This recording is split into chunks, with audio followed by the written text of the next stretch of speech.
Praise the Lord. अजीजों, हमारी असली समस्या घायल होना नहीं है, बल्कि इस बात में कि हम चंगा होने के इच्छुक हैं या नहीं। परमेश्वर वास्तव में हमें ज्ञान देने और अन्य घायल प्राणों को अंधेरे में प्रकाश लाने के लिए, हमें तैयार करने के लिए हमारे घावों का उपयोग करता है। ब्रेनन मैनिंग ने कहा है कि अपने अतीत को मिटाने के एक निरर्थक प्रयास में हम समुदाय को अपनी चंगाई के उपहार से वंचित रखते हैं। यदि हम डर और शर्म से अपने घाव को छुपाते हैं तो हमारे भीतर का अंधकार ना तो उजाला हो सकता है और ना ही दूसरों के लिए उजाला बन सकता है। मेरे अजीजों, परमेश्वर अपनी सेना में ऐसे सैनिकों को चाहता है जिन्होंने उसे उसके घायल प्राणों को ठीक करने की अनुमति दी है। इससे कोई फर्क नहीं पड़ता कि अतीत में किसने आपको अस्वीकार किया था। मैं आपको आश्वस्त कर सकता हूं कि यीशु आपको अस्वीकार नहीं करेगा।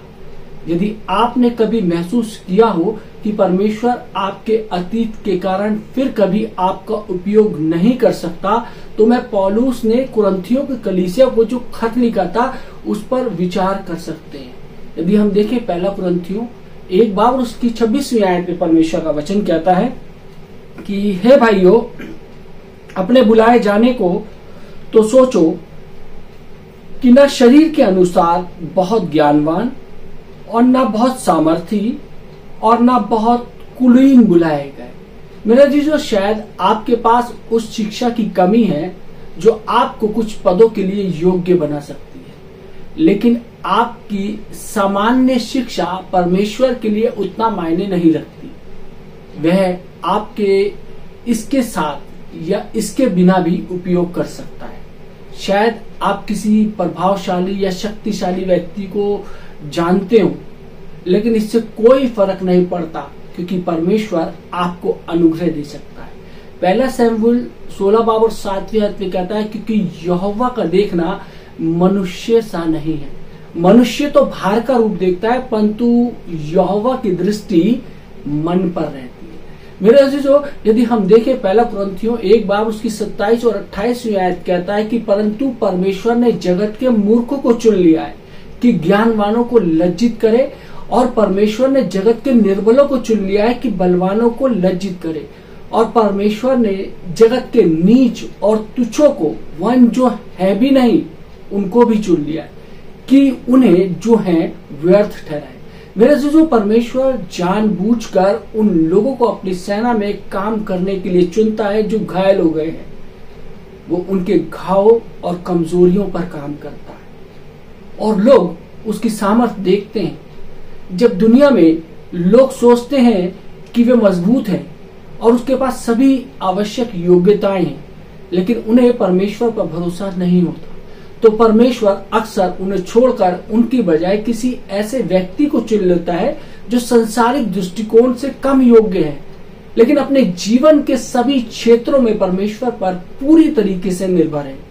जब आप परमेश्वर पर भरोसा करते हैं तो वो दिन आ सकता है जब वे लोग भी जो आपको चोट पहुंचाते हैं उन सामर्थ्य कामों के गवाह बनेंगे जो परमेश्वर ने आपके जीवन में और आपके माध्यम से आपको अपना साधन बना लिया है। मेरा जीजो, अनुभवी होना लाभदायक है, लेकिन अनुभव प्राप्त करना कष्टदायक है। ये सोचने के बजाय कि अपने जीवन में कितना कष्ट सह रहे हैं, उस अनुभव के बारे में क्यों नहीं सोचते जो आपके पास है, और उन सभी अवसरों के बारे में क्यों नहीं सोचते जो परमेश्वर की बेटी के रूप में आप कर सकती हैं या बेटे के रूप में कर सकते हैं। याद रखें, परमेश्वर के साथ कोई अस्वीकार नहीं है।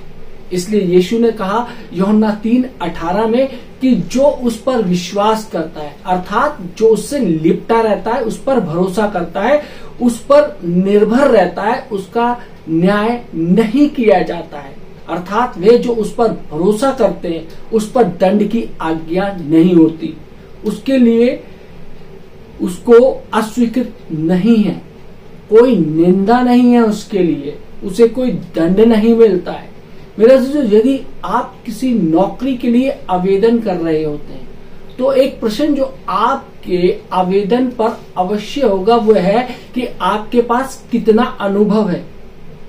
अधिकारी शायद आपकी शिक्षा के स्तर में रुचि रखेगा, लेकिन यदि दो लोग आवेदन करते हैं जो सामान्य रूप से शिक्षित हैं और एक के पास उस क्षेत्र में अनुभव है जिसमें वो काम करने के लिए आवेदन कर रहा है और दूसरे के पास नहीं है, तो अधिक अनुभवी कर्मचारी को लगभग निश्चित रूप से नौकरी मिल जाएगी जिसके पास ज्यादा एक्सपीरियंस होगा।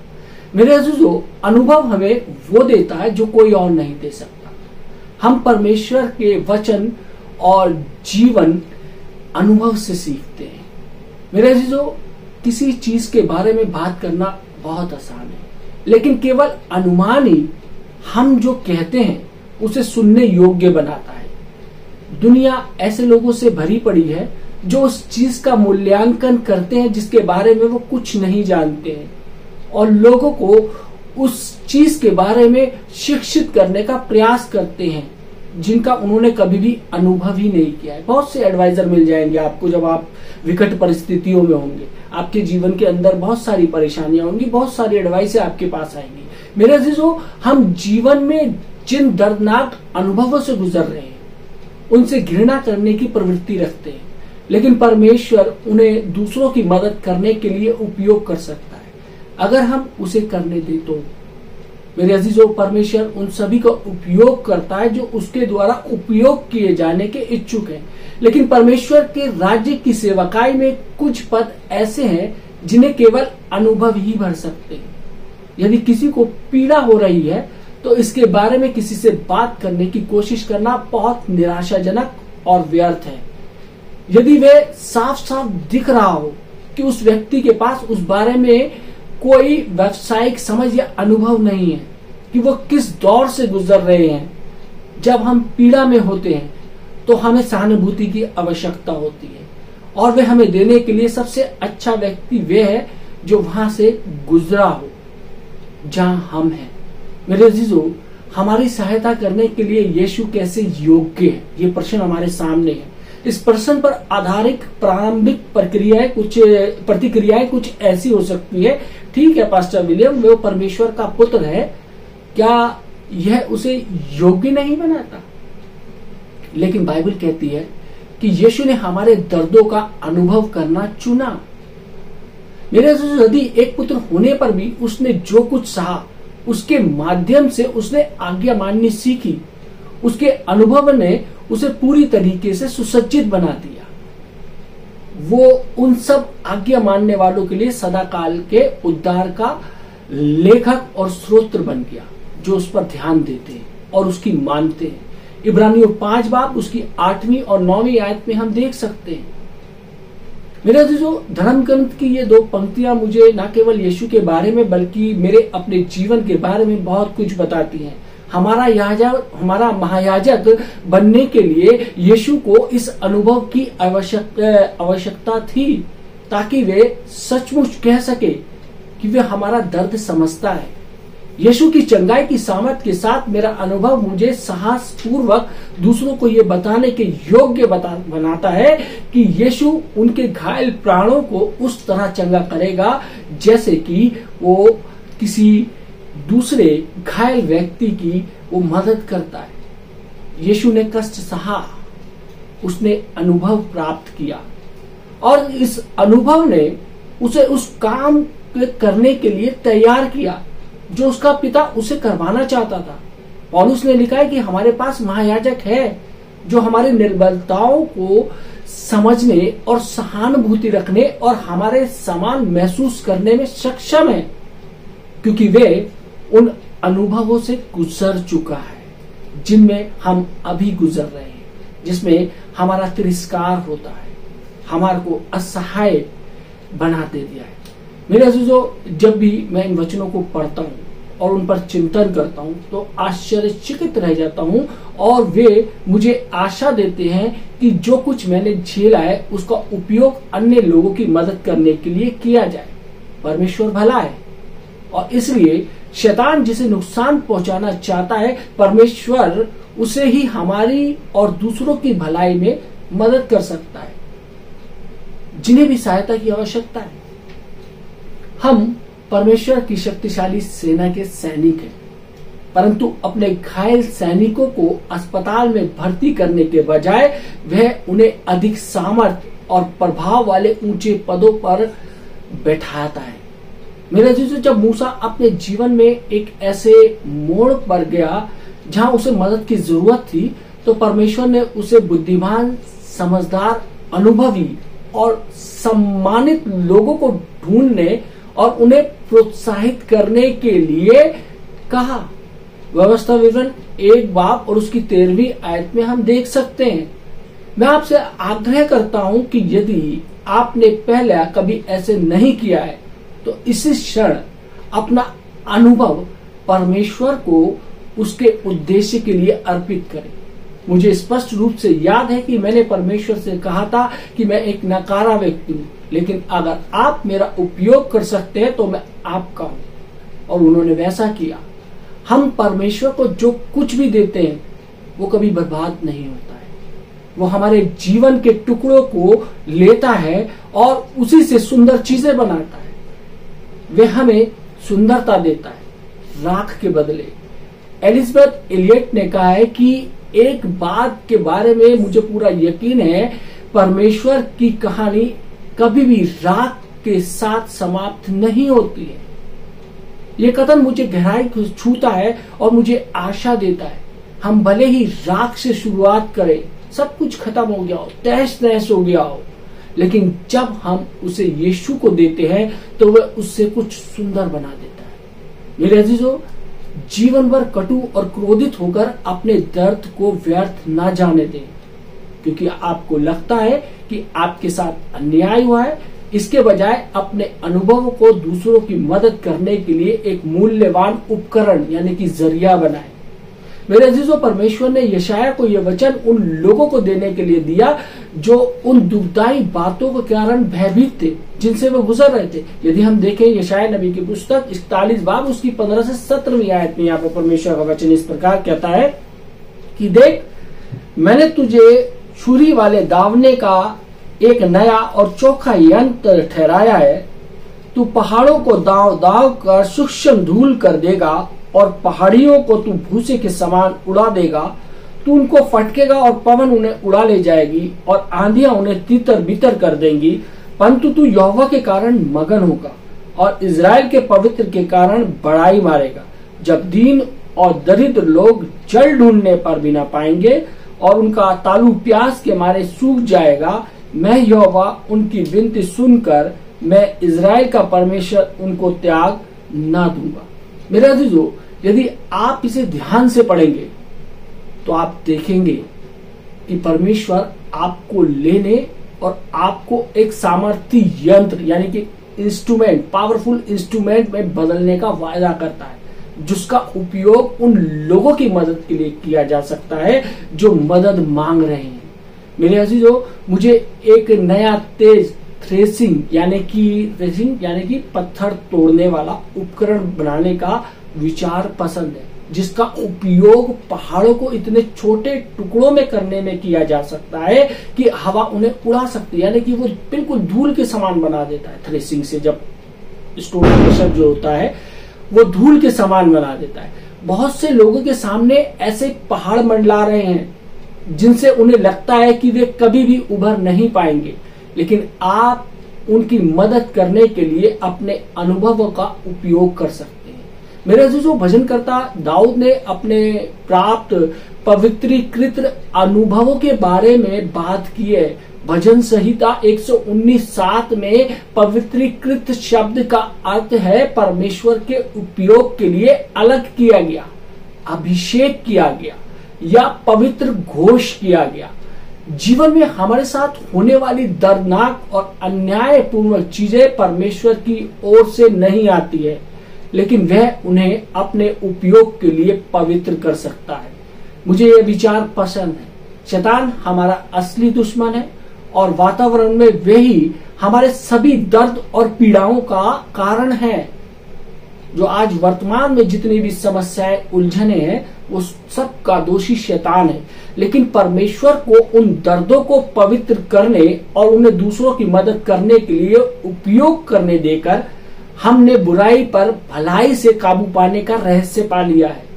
मेरे जो शैतान ने आपके जीवन में जो किया है या उसने जो विनाश किया है, यदि वे आपको पसंद नहीं है तो चिढ़कर, क्रोधित होकर या ग्लानिता से भरकर उसके हाथों में आप खेल सकते हैं कि खेल शैतान, मेरे साथ ऐसा हुआ है, मैं दुखी हूं, मैं बेचारा हूं। इसकी बजाय परमेश्वर को आपके दर्द को या पवित्र करने दें और आप पवित्र शास्त्र की पूर्ति देखेंगे जिसमें कहा गया है कि दुश्मन एक मार्ग से तुझ पर चढ़ाई करेगा परंतु तेरे सामने से 7 मार्ग से होकर भाग जाएगा। व्यवस्था विवरण 28 बाब और उसकी 7वीं आयत में हम इस वचन को देख सकते हैं। मेरे अजीजों, अब आपको अपना जीवन अपने अतीत के दर्द से भागते हुए नहीं बिताना है। आप शैतान, अपने असली दुश्मन को आपको भगाना है। मेरे अजीजों, महिलाओं के साथ कई अलग अलग प्रकार की चीजें होती हैं जो उनके प्राण को घायल कर देती है, लेकिन उनमें से किसी को भी बर्बाद करने की जरूरत नहीं है। या उन कुछ चीजों की एक छोटी सी सूची है जो हमें घायल करती है, जैसे किसी भी प्रकार का दुर्व्यवहार, तंग किया जाना, हिंसक, जीवन साथी द्वारा पीटा जाना, बच्चे या जीवन साथी की मृत्यु या लंबी बीमारी, तलाक, देखभाल, जिसे बोल सकते हैं देखभाल करता जो होता है उसका ना होना, तनाव का होना, अस्वीकृति का होना, हाशिए पर रखा जाना, माता पिता, जीवन साथी, मित्र या मालिक द्वारा, मित्र द्वारा विश्वासघात, गपशप या झूठ का विषय बनना। कोई व्यक्ति जो जीवन में विनाशकारी मार्ग पर चल रहा है, पक्षपात, किसी अपराध का शिकार होना, बच्चे पैदा करने में असमर्थता, दूसरों की अपेक्षाओं को पूरा करने में असमर्थता, आपका वजन भी हो सकता है, मुहासे भी हो सकते हैं, या किसी अन्य शारीरिक कमी से जूझना, ऐसा महसूस होना कि आप कभी भी पूर्ण नहीं हैं, बिल्कुल स्मार्ट नहीं है, बिल्कुल आप भद्दे दिखते हैं, बिल्कुल भी सुंदर नहीं है, बिल्कुल भी अच्छे नहीं है।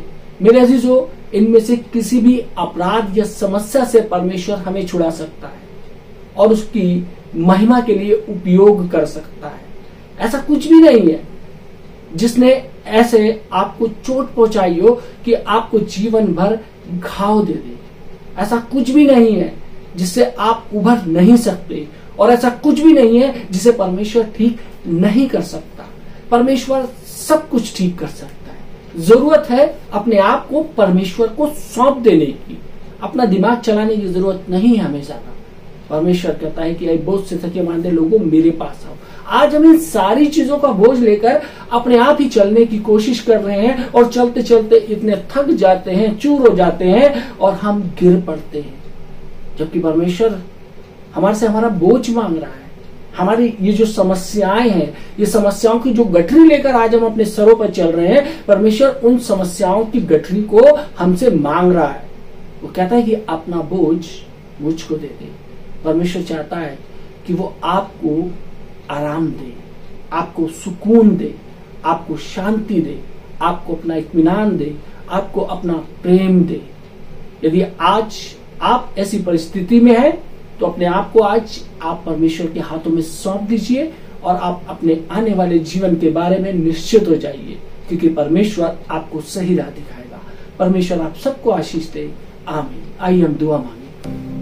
धन्यवाद देते हैं मान समर्थी पिता परमेश्वर आज के सुंदर वचन के लिए कि परमेश्वर आपने हमारे को परमेश्वर उस नाउम्मीदी के जो हम शिकार होते हैं उससे उभरने के परमेश्वर प्रभु यीशु मसीह आपने बताया कि हम किस तरीके से उस नाउम्मीदी से उभर सकते हैं और उन तमाम समस्याओं से हम छुटकारा पा सकते हैं। हमारे को चिंतित या व्याकुल होने की आवश्यकता नहीं, बस परमेश्वर हमको अपना बोझ तुझको देना है। हम तेरा धन्यवाद करते हैं कि परमेश्वर तूने हमारे बोझों को अपने ऊपर लिया। यदि आज कोई भी खुदा, कोई भी माता या बहन परमेश्वर प्रभु यीशु मसीह अपने उन बोझों को लेकर परमेश्वर चल रही है, अपनी उस घायल अवस्था को लेकर चल रही है परमेश्वर प्रभु यीशु मसीह, आप उसकी बोझ को उतार दीजिए, उसको, उसके घायल प्राणों को प्रभु जी आप चंगाई दीजिए प्रभु जी, शारीरिक रूप से भी, मानसिक रूप से भी और आत्मिक रूप से भी परमेश्वर। जितने लोगों ने खुदा ये वचन सुना है, ये वचन उनके जीवन के लिए परमेश्वर लाभदायक हो, यीशु मसीह के नाम से मांगते हैं, आमीन।